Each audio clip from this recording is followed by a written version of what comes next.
Hello my dear students, how are you all? Hope सब best, सब बढ़िया। Exams पास में टर्म 2 आने वाला है, तो हम लोग उसी तेजी से हम लोग टर्म 2 का सिलेबस आगे बढ़ाते हुए class 12 CBSE NISE and all boards, Bengal boards, all boards के लिए काइनेटिक्स का जो बाकी रेस्ट पार्ट है उसको आज फिनिश करेंगे। तो हम लोग देखते हैं कि आज वीडियो में क्या करेंगे। तो आप अगर फर्स्ट टाइम आ रहे हो इस चैनल में, प्लीज इस चैनल को सब्सक्राइब कर दो, शेयर कर दो, और अगर ये वीडियो पसंद आया तो लाइक करना मत भूलना। जरूर कमेंट करो आगे की क्या वीडियोस चाहिए। तो let's start today's topic. We are going to start pseudo first order reaction of chemical kinetics. तो write down this topic. We are going to start pseudo first order reaction. हम लोग already कर चुके हैं zero order reaction, first order reaction, तो हम लोग आज करेंगे स्यूडो फर्स्ट ऑर्डर रिएक्शन। तो स्यूडो फर्स्ट ऑर्डर रिएक्शन में क्या होगा, देखो इसका बेसिक कंसेप्ट है कि यहाँ पे दिखेंगे तो आपको दो रिएक्टेंट, क्या समझ आया? दिखेंगे तो आपको दो रिएक्टेंट, यानी रेट दोनों रिएक्टेंट पर डिपेंड करना चाहिए, करेक्ट। बट दो रिएक्टेंट में से अगर मान लो ए है और बी है, दो रिएक्टेंट, ये दो रिएक्टेंट में से हम लोग का कोई भी एक रिएक्टेंट लार्ज एक्सेस में प्रेजेंट है, बहुत ज्यादा अमाउंट में प्रेजेंट है, जिसका कंसंट्रेशन हम लोग कांस्टेंट मान लेते हैं। वापस बता रही हूँ, हम लोगों को स्यूडो फर्स्ट ऑर्डर में हम लोग के दो रिएक्टेंट दिखेंगे आप लोग को, यानी उसके बेसिस पे आप रेट क्या बोलोगे? Depends on these two reactant. A पे भी डिपेंड करेगा, बी पे भी डिपेंड करेगा, यानी सेकेंड ऑर्डर होना चाहिए। बट इसमें से कोई एक रिएक्टेंट, मैं अगर बी को बोल देती हूँ कि ये लार्ज एक्सेस में है, बहुत ज्यादा अमाउंट में है, तो जो बहुत ज्यादा अमाउंट में है उसका कॉन्सेंट्रेशन हम कांस्टेंट पकड़ लेते हैं। तो यहाँ से ये आउट हो गया, तो किस पे डिपेंड करेगा? सिर्फ एक ही रिएक्टेंट पे डिपेंड करेगा ना रेट। तो इसका वही कंसेप्ट है। तो हम लोग इसको एक असली वाला एग्जांपल लेके करते हैं, ए बी के फॉर्म में नहीं, असली वाला हो गया कोई भी चीज का हाइड्रोलाइसिस, पकड़ लो सुक्रोज का हाइड्रोलाइसिस। सुक्रोज यानी C12H22O11, ये है सुक्रोज। इस सुक्रोज में अगर हम लोग ढेर सारा पानी डाल दें, यानी लार्ज एक्सेस वाटर, तो फ्रुक्टोज टूट के सुक्रोज टूट में किस में कन्वर्ट होता है? ग्लूकोज एंड फ्रुक्टोज, आप बायोमोलिक्यूल्स में भी पढ़े हो। तो ये टूट के आपका जाएगा C6H12O6, यानी ग्लूकोज, एंड C6H12O6 यानी फ्रुक्टोज। दोनों का मॉलिक्यूलर फॉर्मूला तो सेम ही है। तो ये दो में टूट के गया, सुक्रोज किस में गया? ग्लूकोज और फ्रुक्टोज। दिख रही है ना? हाँ, वेरी गुड। अब हम लोग रेट क्या लिखेंगे? Rate of this reaction is equals to rate expression, rate law. वो आप नहीं भूल रहे तो आप पुराने वीडियो जरूर से जाके देखो बच्चा। तो रेट किस पे डिपेंड करता है? रेट कांस्टेंट के, यानी ये C12H22O11 यानी सुक्रोज के साथ डिपेंड करेगा वाटर, हम लोग लिखेंगे। बट नेक्स्ट लाइन में हम लोग ये भी लिखेंगे कि वाटर का कॉन्सेंट्रेशन जो है वो कांस्टेंट है, वो कांस्टेंट है। Why it is constant? Because it is present in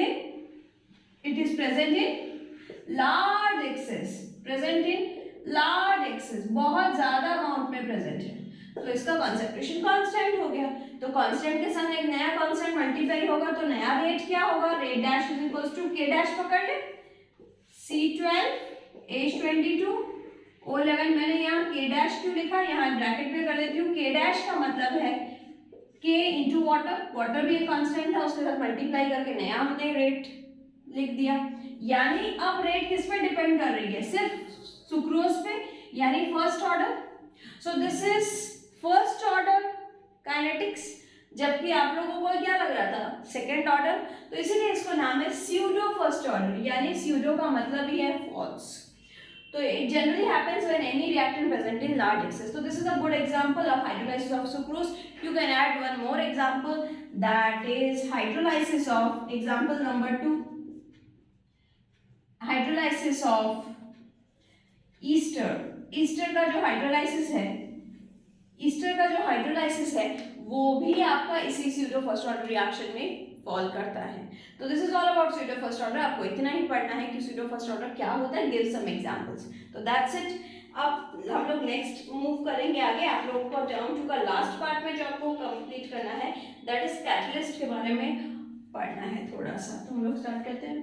video को पॉज कर देती हूँ। ओके, अब हम लोग थोड़ा कैटलिस्ट के बारे में ध्यान देंगे। कैटलिस्ट,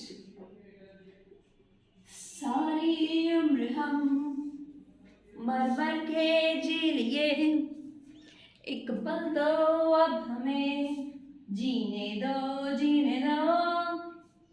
कैटलिस्ट, तो कैटलिस्ट क्या है? कैटलिस्ट आप लोगों ने ये 9-10 से वर्ड सुनते आ रहे हो। कैटलिस्ट जो रिएक्शन की स्पीड को बढ़ा देता है, जो रिएक्शन की रेट को बढ़ा देता है, करेक्ट। तो ये कैटलिस्ट को अगर हम लोग डाल रहे हैं एक रिएक्शन में, तो क्या उसका कोई क्या चेंज होता है, यानी रेट में या उसके प्रोडक्ट फॉर्मेशन में कोई चेंज होता है? तो मैं बोलूँगी no, a catalyst does not affect the rate of reaction. A catalyst does not affect the formation of product. Product में क्या चेंज आएगा, प्रोडक्ट क्या बनेगा, उससे कैटलिस्ट में कोई फर्क नहीं पड़ता। जो प्रोडक्ट बनना चाहिए वही बनेगा, कैटलिस्ट ऐड करो या नहीं करो। तो कैटलिस्ट प्रोडक्ट का कंपोजिशन का, प्रोडक्ट में कुछ चेंज नहीं करता है। ये रेट की स्पीड को बढ़ा देता है, जो स्लो जा रहा था उसको फास्ट कर देता है। यानी जब हम अगर एक ये बनाते हैं, अगर एक ग्राफ हम लोग करें, ग्राफ तुम लोग अभी आप लोग आर्हेनियस इक्वेशन तो नहीं किए हो, लेकिन अगर ग्राफ हम लोग देखते हैं एनर्जी वर्सेस रिएक्शन प्रोग्रेस या रिएक्शन कोऑर्डिनेट, रिएक्शन जा रहा है, ये एनर्जी के अलोंग प्लॉट है। तो अगर हम लोग देखें कि ये रिएक्टेंट है, रिएक्टेंट, और ये रिएक्टेंट यहाँ तक एनर्जी पहुंचा और प्रोडक्ट यहाँ पे खत्म हो रहा, मान लो प्रोडक्ट यहाँ पे बन रहा है।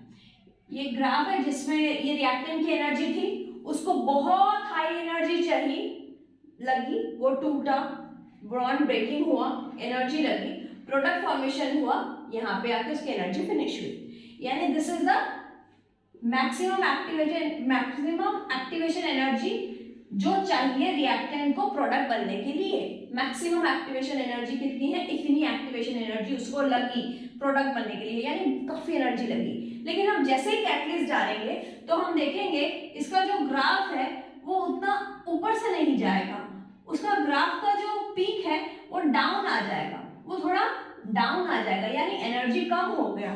तो जो सेकेंड वाला ग्राफ है वो विद कैटलिस्ट है, और जो ऊपर वाला ग्राफ है वो विदाउट कैटलिस्ट। यानी कैटलिस्ट ऐड करने से एक्टिवेशन एनर्जी कम हो जाती है, यानी रिएक्टेंट को जितनी एनर्जी चाहिए थी प्रोडक्ट बनने के लिए, अब उतना मेहनत, उतना एक्टिवेशन एनर्जी नहीं चाहिए, अब कम एनर्जी चाहिए, और जो रेट है वो फास्ट हो जा रहा है। और किस पर डिपेंड नहीं कर रहा है, rate is equal to rate constant के रिएक्टेंट के कॉन्सेंट्रेशन पे डिपेंड कर रहा है। तो कॉन्सेंट्रेशन में हमारा कोई चेंज नहीं आ रहा है, लेकिन हमारा कैटलिस्ट ऐड करने से रेट बढ़ जा रहा है, स्पीड ऑफ द रेट, यानी रेट बिकम्स फास्टर। तो this is all about catalyst. ये कैटलिस्ट से हम लोगों का क्या हुआ, कैटलिस्ट हम लोग लिख लो कि activation energy decreases. Now last part हम लोग का कोलिशन थ्योरी है। हम लोग कोलिशन थ्योरी में जाते हैं। कोलिशन थ्योरी क्या है? कोलिशन थ्योरी का मतलब है